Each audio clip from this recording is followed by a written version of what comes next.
Y con ustedes, Ser Humano con Marielena Núñez. Economía naranja, oportunidad infinita. El nombre de un título y una realidad. ¿De qué se trata? De generar riquezas con nuestros talentos artísticos, culturales, y esto beneficia a la economía del país, de la región, pero también a presupuestos familiares y personales. Ahora está muy de moda el término, pero hay que entenderlo. Y para hacerlo hemos invitado a un amigo, colega, una persona muy querida y además un excelente comunicador, periodista, escritor, culturólogo, y él comenzó muy joven, no crean que es tan viejito, no, pero tiene como 40 años trabajando con esto, que ahora se llama economía naranja, pero es como la economía creativa, ya le explicará Alfonso Quiñones. Gracias. Hacer todo bien. Con esa presentación ya puedo ser regidor en un municipio del sur profundo. Vengan a ver, por ejemplo. Vengan a ver. ¿Cómo estás? Bien. Bien, más viejito que antes, pero bien. Te ves bien, te ves igual. Ahora con barba. Sí, eso veo, un look diferente. Cuando nosotros trabajábamos en la radio juntos, yo era un jovenzuelo. Sí, sigue siendo joven, es cuestión de espíritu. Economía naranja, ¿por qué tú tienes como 40 años hablando como se llamaba antes, que no era economía naranja? Se llamaba economía de la cultura. Ok. De hecho, mira, el dato más antiguo que yo, o sea, el libro, no el dato, sino el libro más antiguo que yo he encontrado sobre el tema es de 1966 y trata sobre las artes escénicas y su capacidad de generar economía. Okay. Es un libro escrito por unos ingleses y realmente a mí me parece que ya sabían lo que iba a ocurrir. En el año 1977, 78, bueno, cuando yo empiezo a estudiar en la universidad, empiezo a estudiar mi especialidad, que es culturología, enseguida empezamos a tocar el tema de la economía de la cultura. ¿Qué es lo que produce la cultura? Claro. O sea, en términos de dinero. Es la manera de que cuánto aporta la cultura al Producto Interno Bruto de un país. Porque siempre lo aporta. Lo que pasa es que casi nunca se tiene en cuenta, casi nunca se contabiliza y hay unas visiones muy, ¿cómo te diría? Muy tecnócratas de la cultura. Ven la cultura como una carga para el Estado y no se dan cuenta. Como una actividad que tiene que financiar. Sí, que hay que hacerla obligatoriamente. O depende de dádivas de determinadas empresas, como ocurría antes, que ya no ocurre, pero como el León Jiménez, que tenía un apartado para la cultura. Ajá, y por ejemplo, bueno, hay que tener una orquesta sinfónica, hay que tener una biblioteca. Lo ven como una carga, y no es una carga. Te voy a decir una cosa, mira, yo hice una encuesta una vez en mis estudios, en la fábrica de automóviles Moskvich, moscovitas. Y ahí en esa encuesta, hecha durante varios meses, arrojó que los obreros que no tenían una preparación, o sea, que no participaban en actividades artísticas, que no iban al teatro, que no iban a la ópera, que no iban al cine, que se dedicaban a beber, como era en Rusia, pues la productividad era, pero aplastantemente mucho más baja de los que sí lo hacían. Con lo cual se demostró que las artes ya de por sí influyen en la productividad de las personas, en la creatividad, en la preparación para poder enfrentarse de una manera creativa a los obstáculos de la producción diaria. Sea que lo practiques, por ejemplo, alguien que toque piano o que disfrutar de un concierto dado por otro. Okay. No es que seas artista. Otro es que lado del hemisferio cerebral. Claro, Digo, otro hemisferio. Te desarrolla mecanismos cerebrales que permiten que la creatividad se desarrolle. Claro. ¿Te das cuenta? Entonces, eso ya de por sí es una ganancia que da la cultura. Okay. Entonces, lo otro esa es una parte del asunto. La otra parte del asunto tiene que ver con la necesidad de desarrollar las manifestaciones del arte. Las manifestaciones del arte, por lo general, la ven los estados, como te decía, los gobiernos, como peso, como carga al presupuesto nacional. Y no se dan cuenta que están haciendo también una inversión, en primer lugar, por lo que te acabo de explicar. Pero en segundo lugar, si tú pones estas manifestaciones del arte a producir, ya no serán carga, porque te van a estar aportando al Producto Interno Bruto. Te van a estar aportando a la economía. Y sostenibles en el tiempo. Claro. Sí. Por ejemplo, el producto cultural más importante dominicano, que es la música, no se comercializa. No se comercializa, digamos, central, estructuralmente, sistemáticamente por el Estado dominicano.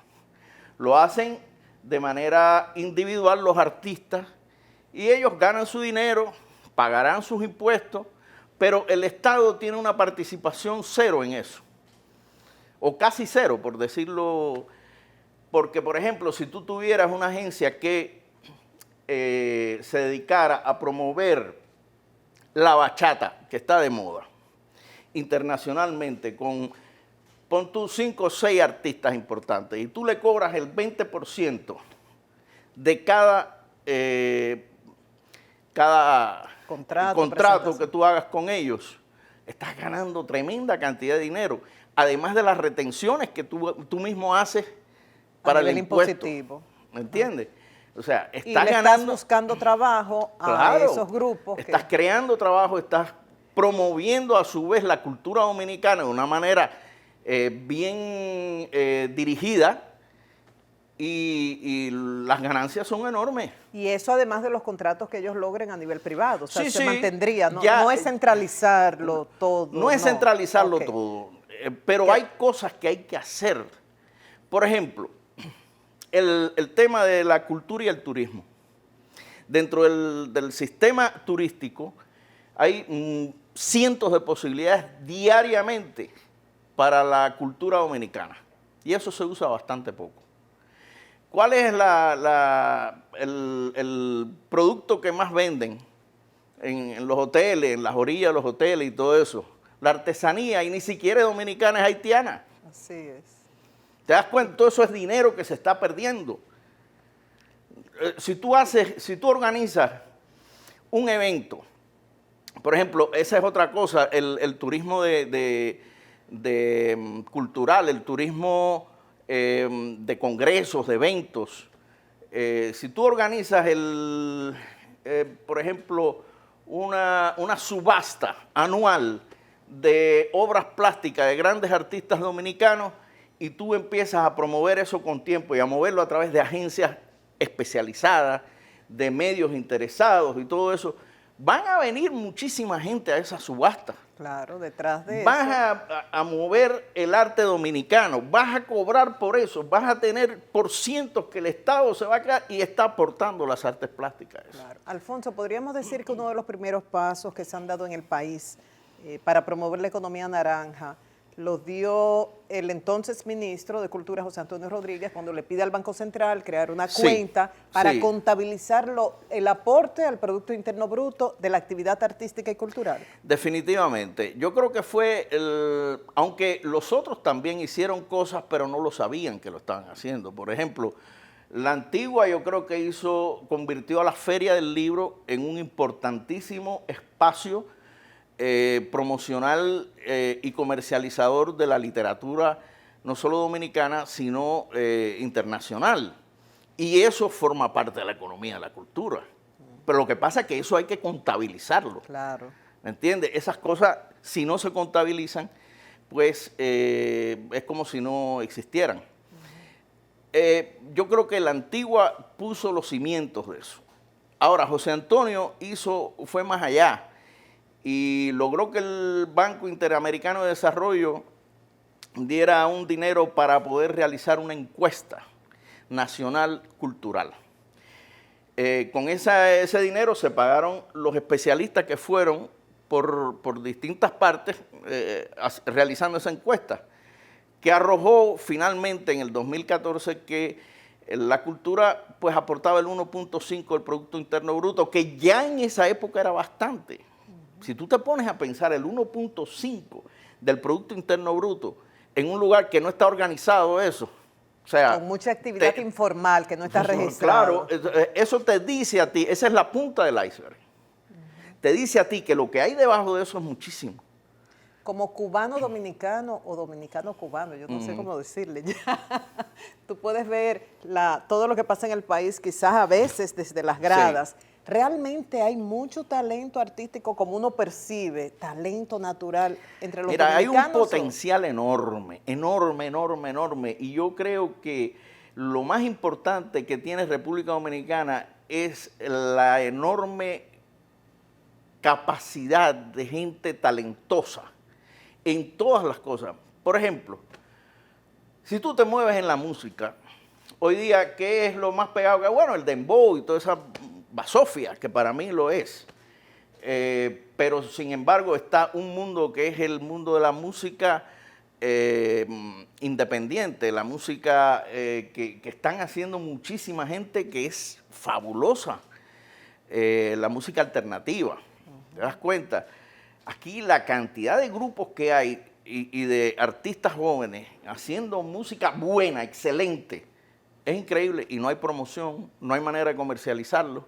Entonces, la única manera que hay de contrarrestar un poco esas influencias tan negativas que ha impuesto el dembow, sobre todo, para no generalizar con toda la música urbana, sería promoviendo y comercializando más la música alternativa, que tiene un discurso juvenil, fresco, actualizado, y que me parece que es de una calidad tremenda, internacionalmente incluso.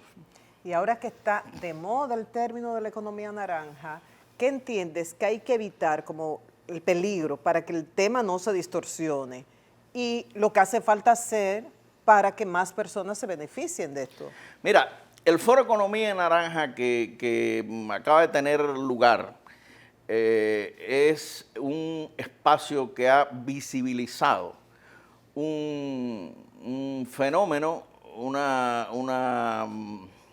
más que un fenómeno, una realidad que está ahí y que lo que hay es que potencializarla. Yo le he criticado al foro el hecho de irse hacia lo más fácil, que es el tema de los software y eso, que dicho sea de paso, el tema de las industrias culturales es llevado desde la dirección de zona franca del Ministerio de Industria y Comercio, ni siquiera del Ministerio de Cultura, lo cual me parece nefasto, terrible. Me parece una falta de respeto del gobierno al sector cultural. O sea, eso... Pero ¿y no lo maneja cultura también? No, eso lo maneja el Ministerio de Industria y Comercio, desde la dirección de zona franca. Y obviamente... ¿Y esto no sería como una distorsión del tema? ¿O? No, no sería, lo es. En presente afirmativo, sí, María Elena. Pero lo es, claro que sí. Y yo, mira, a mí me preocupa mucho este país, que es donde vivo, donde yo elegí vivir. Yo había estado antes en 63 países, después he estado en 5 más, son 68. ¿Cómo fue? ¿Tú has estado en cuántos? 68 países. No puedo y he vivido en varios países y yo elegí vivir aquí. No sé, así Alfonso, yo habré estado en 68, wow, viajero. Pero yo he elegido vivir aquí. Y aquí, y por tanto, este país que me acogió, que me dio espacio, que me dio nombre, un nombrecito, tampoco es que sea la gran cosa. No, una autoridad en pero su materia. Realmente yo siento por este país. Yo siento de una manera intensa y verdadera y auténtica. Y por tanto, y mis nietos, mis hijos que viven aquí, son los que van a quedar después que yo me vaya. Y por tanto, me preocupa el futuro de ellos, que es decir, el futuro de los dominicanos que vienen. Y si no hacemos algo pronto, esto se va. Tú sabes lo que es el carajo, ¿no? Claro. El palo ese mayor que había en la... Bueno, se va al carajo. ¿Por qué Alfonso dice que si no hacemos algo pronto, esto se va para el carajo? ¿Cuándo regresemos?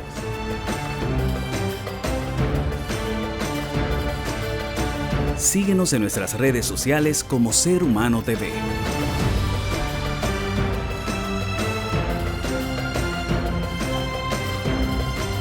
Pronto regresamos.